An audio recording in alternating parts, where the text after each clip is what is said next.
I'm chasing, putting him onto the wall, giving him all these chain punches. Again, using my dummy form if I need to. That's a perfect scenario. But what if his feet are in the way? What if there's another attacker? What if he's good at jits or wrestling and he grabs me and pulls me in tight?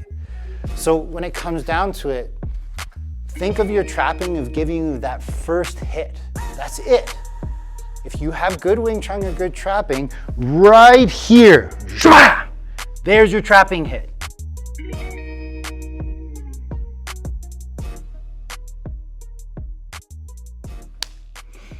I get a lot of questions from my students, Sifu, why isn't my trapping working? They're like, I can usually get the first hit, but then I can't do anything else after that.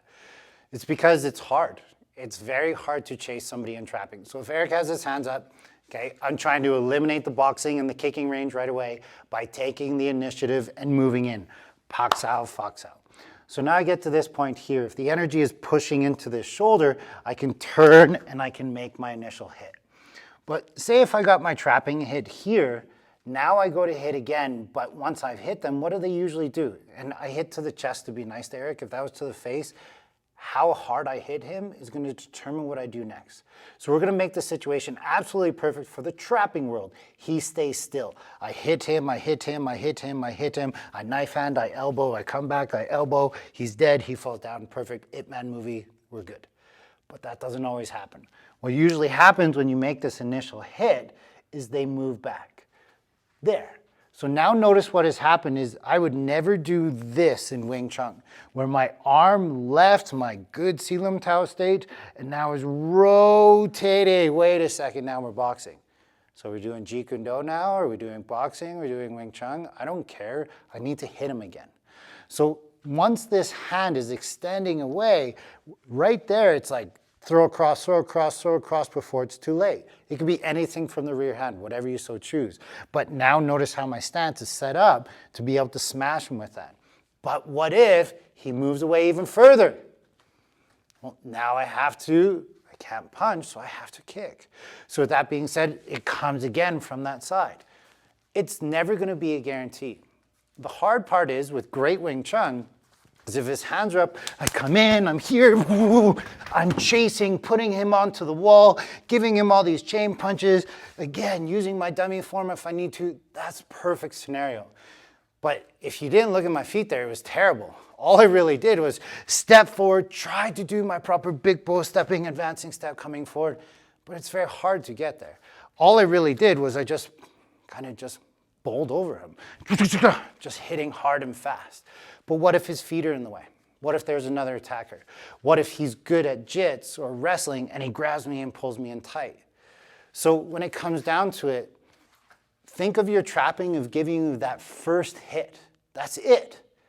If you have good Wing Chun or good trapping, right here, there's your trapping hit.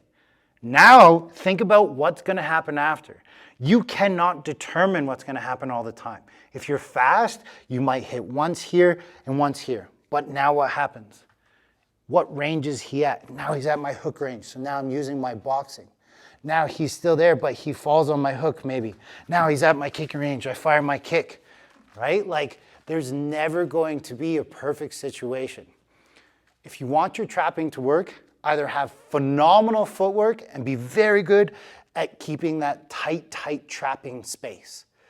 But if you don't have very, very good footwork, transition to another martial art. Transition from that short range trapping range into your boxing range. If your boxing range doesn't work, turn it into your kicking range. And if you can't kick and they're falling back that far, get away. Remember, if self-defense is your goal, I'm not taking any hits there.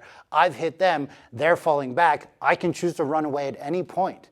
And if I'm in the States, maybe it's running away to gain distance to grab a secondary weapon to deal with them. But nothing's ever a guarantee. What we're trying to do is show you that your trapping may not work all the time, but it did work there for me. It worked for one brief moment in time. And with good training in Wing Chun, you probably have a chance of making that one hit, but I can't guarantee you more than that. That's going to be up to you. Hey, what's going on? Way to make it to the end of the video. You're obviously very dedicated towards the learning of self-defense within your own self. So with that being said, If you want more information or if you want more things to train, I've had lots of people reach out and inquire like, how do I train with you, Kevin? How do I learn your system? My group classes are full. My private lessons are full, so unfortunately I don't have anything for the time being, but the Buddha Brothers and I, a couple of years ago, put together this fantastic digital seminar, and it literally goes through everything that you could probably think about. So with that being said, it's on buddhabrothers.com. Click the link below. Make sure to like and subscribe for all the major content that we're going to be putting out. And we're doing this free for you guys because we want you to build confidence, for you to feel safer on the street so that we can make this world a great place. But you got to train your ass off to get there. So keep up training. Good job.